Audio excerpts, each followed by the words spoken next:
Yop les gens, c'est Metinmad, on se retrouve aujourd'hui sur un nouveau concept qui va vous plaire, je l'espère, je l'ai nommé Sniper IRL. Alors en quoi ça va consister? Donc vous n'êtes pas sans savoir que beaucoup de youtubeurs ont décrit dans leurs vidéos les différentes caractéristiques des armes qu'ils utilisent, donc soit leurs propres armes, soit des armes qu'ils choisissaient juste pour faire leur gameplay. Donc je pense en particulier à INK que certains de vous doivent connaître. Donc qu'est-ce qu'il fait INK? INK il prend une arme, n'importe quelle arme, ça peut être un couteau, ça peut être un fusil mitrailleur, un sniper, et il décrit les caractéristiques de l'arme. Donc les caractéristiques dans le jeu, c'est-à-dire ses atouts, ses désavantages, ses caractéristiques propres, genre portée, puissance, chargeur, tout ce que vous voulez. Il fait une analyse toujours très poussée de l'arme dans le jeu et c'est très intéressant. Donc je vous conseille d'aller voir ça si vous avez un peu de temps. Donc c'est pas pour faire de la pub, mais c'est un youtubeur que j'aimais beaucoup, que j'aime beaucoup d'ailleurs encore, mais que j'ai pas le temps de suivre à cause de la chaîne. Sinon, Wartech aussi a fait des choses qui me plaisaient beaucoup parce que voilà, c'est plus sur le sniper, donc c'est pour ça que je vous en parle. Il traitait les différents snipers, vu que c'est un joueur qui joue only sniper et c'était super intéressant, mais c'est pareil, c'était toujours dans le jeu et c'était les caractéristiques du jeu, même si c'est super intéressant, ça a déjà été fait et refait et je tiens pas à faire des choses que vous avez déjà vues des milliers de fois, je pense pas que ça vous intéressera. Donc l'objectif pour nous c'est de faire quoi? C'est pas de refaire des choses donc qui ont été surtraitées par plein de gens, et je pensais donc plutôt vous parler des armes, c'est-à-dire des snipers, de leurs caractéristiques et de leur emploi, pardon, mais dans la vie réelle cette fois-ci. Alors évidemment, vu qu'on est une chaîne de snipers, je compte faire des épisodes que sur les snipers, avec aussi mes impressions, parce qu'il faut savoir que trouver des informations sur des snipers qui sont même pas des armes françaises sur internet ou dans des livres, mais surtout sur internet, c'est pas super évident, surtout quand les armes sont récentes. Il n'y a pas beaucoup d'articles, donc c'était pas facile, en tout cas pour le MSR que je vais présenter aujourd'hui, c'était pas simple. Donc je vous demande d'être clément, c'était pas le mieux, je pense que ce sera beaucoup mieux dans les prochains épisodes. Voilà, donc si ça vous plaît, je ferai aussi Dragunov, Barrett, S50 et L118 et Ersas, voire même les snipers des autres Call of Duty. Si ça vous enchante que je fasse ça, moi je fais ce que vous voulez, tant que ça vous plaît.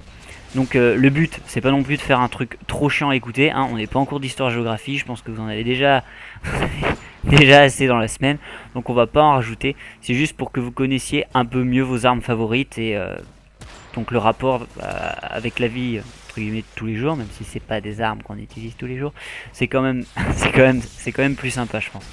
Donc le petit gameplay en fond se déroule sur la map Fallen en domination. Donc il a été fait par Xerutiti 360.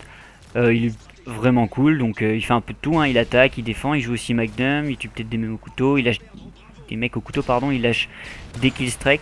Enfin c'est vraiment sympa.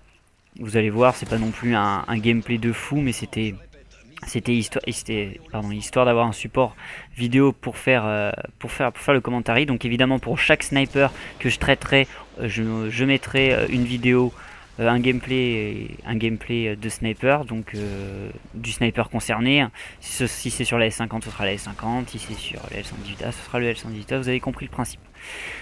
Voilà, donc on va commencer avec le MSR, donc le sacro-saint MSR. Donc qu'est-ce que ça veut dire? MSR déjà, je ne sais pas si vous le savez, mais ça veut dire Modular Sniper Rifle, c'est-à-dire c'est un sniper modulaire. Donc modulaire pourquoi? Parce qu'il a plein de caractéristiques qui le rendent modulable, je vais vous expliquer ça par la suite. Donc c'est un fusil déjà que tout le monde apprécie en général dans le jeu, c'est déjà une bonne chose. C'est aussi ce qu'on appelle un fusil à verrou ou action bolt en anglais. Qu'est-ce que ça veut dire? Ça veut dire qui marche manuellement, c'est pas un automatique ou un semi-automatique. Donc grosso modo, à chaque balle que vous tirez, il faut tirer la poignée qui est à droite, me semble-t-il, pour faire sortir la balle et la renfoncer pour faire rentrer une nouvelle balle. Évidemment, donc ça pose de gros problèmes dans le jeu, que ce soit dans la vie réelle ou dans le jeu, parce que quand vous êtes dans le jeu, vous pouvez pas feeder et faire des grosses séries rapidement comme avec un sniper automatique, comme avec le Barrett qui permet de spray, ça marche pas aussi bien. Donc du coup il faut plus de technique, plus de skill, mais c'est plus agréable. Moi je préfère jouer avec un sniper à verrou qu'avec un sniper automatique. Je trouve ça, je trouve c'est plus efficace, hein, un automatique, mais je trouve ça moins sympa et c'est plus joli les feeds à verrou. Enfin ça requiert plus de mérite.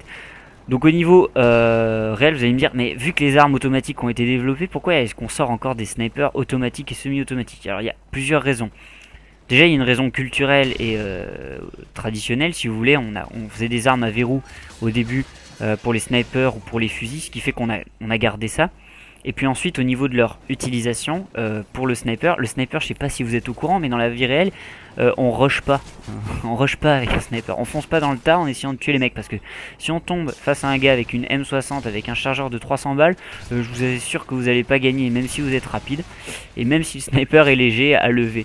Donc avoir un sniper qui tire coup par coup au verrou, ça reste quand même relativement pratique pour plusieurs raisons. Donc déjà parce que vous êtes loin, vous n'avez pas le risque de vous faire exploser, donc vous avez le temps de recharger, et le fait de recharger coup par coup, ça permet une meilleure résistance de l'arme, ça permet une meilleure fiabilité, un meilleur équilibre. Enfin, il y a plein d'atouts qui compensent largement les désavantages par rapport à l'automatique et le semi-automatique, ce qui fait que sortir des fusils à verrou, même aujourd'hui, c'est pas obsolète, c'est encore pas mal. Donc c'est la raison pour laquelle le MSR est un sniper qui a été créé relativement récemment.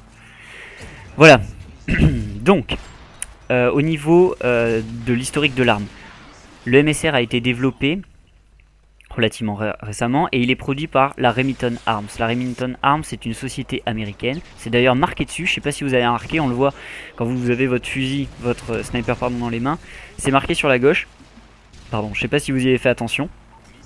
Il y a d'autres armes qui sont faites de Remington, donc le RSAS par exemple, j'ai vu ça tout à l'heure, et puis également l'ACR. L'ACR c'est également marqué dessus, cette petite saloperie est produite aussi par Remington. Nous dans la team on n'aime pas trop les ACR, de toute façon les fusils automatiques c'est pas notre kiff, bon, critique pas les gens qui jouent au fusil automatique, bien sûr c'est cool que tout le monde puisse jouer avec n'importe quel type d'arme, c'est bien pour la diversité, mais quand on est sniper on se fait exploser, donc voilà, on se fait exploser par une arme qui vient de la même famille que le MSR, c'est pas toujours marrant. Donc il date de 2009 et il est utilisé, donc il a été conçu en 2009 et il est utilisé par les forces spéciales américaines. Bon, les forces spéciales colombiennes l'utilisent aussi, mais bon, c'est pas aussi stylé que les Américains. Donc il faut savoir qu'il a passé récemment avec succès les tests faits par l'US SOCOM. Donc l'US SOCOM c'est quoi? C'est une sorte d'organisme qui va s'occuper de gérer les forces spéciales américaines, c'est-à-dire de les équiper. Donc ils veulent les équiper évidemment avec les meilleures armes qui soient. Donc qu'est-ce qu'ils font? Ils font une demande, voilà, on veut tel type d'arme pour tel type de combat, on cherche telle caractéristique, et c'est ça qu'on veut. Les constructeurs présentent leurs armes, évidemment, ils leur font passer une batterie de tests pour vérifier que ça correspond et que ça convient pour aller au combat tout simplement. Voilà, donc il faut savoir que récemment il a passé les tests avec brio, ce qui fait qu'il y a eu une commande par les Américains d'environ un peu plus de 5000 armes, 5000 fusils de précision à 15 000 € pièce, 15 000 $, pardon, 15 000 $ pièce, ça fait mal, mais bon, c'est comme tout, hein, les équipements de pointe, surtout les Américains, ça coûte très cher. Donc au niveau de ses caractéristiques intrinsèques, je vais être assez bref, donc il pèse environ 6 kg de base, il peut aller jusqu'à 8 kg, donc j'imagine que c'est en rajoutant genre capteur cardiaque et lunette à coque ou ce genre de conneries. Il peut tirer à 1500 mètres, donc 1,5 km, ce qui fait qu'il a une bonne portée. De toute façon c'était la portée qu'il fallait pour qu'il soit développé et acheté pour les forces spéciales. Donc c'est pas mal, 1,5 km, hein, vous pouvez dégommer quelqu'un d'assez loin avec ça. Il possède une poignée rétractable qui facilite le transport, je sais pas si vous avez remarqué, enfin on la voit pas trop quand on joue, mais c'est la poignée qui est au bout, si vous avez déjà vu des photos, ce qui fait que vous pouvez l'enfoncer et la retirer, et ça s'adapte parfaitement à votre épaule, donc vous avez besoin que d'une taille standard de sniper, et grâce à la poignée n'importe qui peut le prendre, même si vous avez un petit bras et que vous êtes un nain et que vous faites 1m20, désolé pour les nains qui nous écoutent, et même si vous faites plus de 2 mètres, désolé pour les gens qui nous écoutent, vous pouvez quand même utiliser le MSR. Voilà, voilà, qu'est-ce que je peux dire d'autre? Il est très polyvalent. Donc je vous ai dit son prix, ça coûte très cher, mais c'est l'armement de pointe, hein. De toute façon tout ce qui est armement de pointe ça coûte très cher, surtout venant des États-Unis, parce que évidemment c'est un des plus grands exportateurs d'armes, ce qui fait que les armes coûtent très cher à développer. Voilà. Je vous parlais vite fait un peu de Remington Arms parce que c'est intéressant de savoir de savoir d'où ça vient, ce qu'ils font. Donc Remington Arms, c'est une société, donc une entreprise qui est relativement récente. Elle date du début du 19e siècle. Ce sont les plus gros producteurs de fusils et de carabines des États-Unis. En sachant toutes les armes qui circulent là-bas et qui ont environ 2 armes pour un Américain, il y a beaucoup d'armes produites par Remington aux États-Unis et en libre circulation. L'entreprise a été créée en 1816, ce qui fait que c'est super vieux. C'est quasiment au moment où l'Amérique s'est constituée, par Eliphalet Remington II. Attention, ce monsieur il avait la conviction de pouvoir fabriquer un fusil meilleur que ceux qu'il pouvait acheter.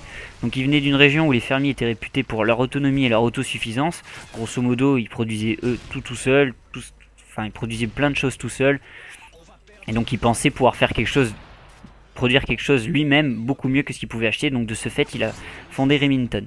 Qu'est-ce que je peux dire d'autre? Il faut savoir que Remington est présent dans beaucoup de pays, dans plus de 60 pays, donc ce qui fait qu'ils vendent énormément d'armes, et également en France. Donc ils vendent des armes au RAID, au GIGN et au GIPN, donc c'est-à-dire nos forces spéciales à nous, ce qui fait que c'est pas mal, parce que nous aussi on n'est pas non plus des blaireaux au niveau de l'armement et au niveau de nos forces spéciales, donc on s'équipe bien. Voilà, je voulais vite fait vous parler des impressions, de mes propres impressions. Moi j'aime beaucoup le MSR parce qu'il vise relativement rapidement, on peut se déplacer vite avec. Le verrou n'est pas trop long par rapport au L118A. Et j'aime bien sa forme, même si je sais pas si vous avez remarqué, mais quand on enlève la lunette sur le haut, il paraît un peu nu. Voilà, c'était Metinman, j'espère que ça vous a plu ce commentary. Tchuss!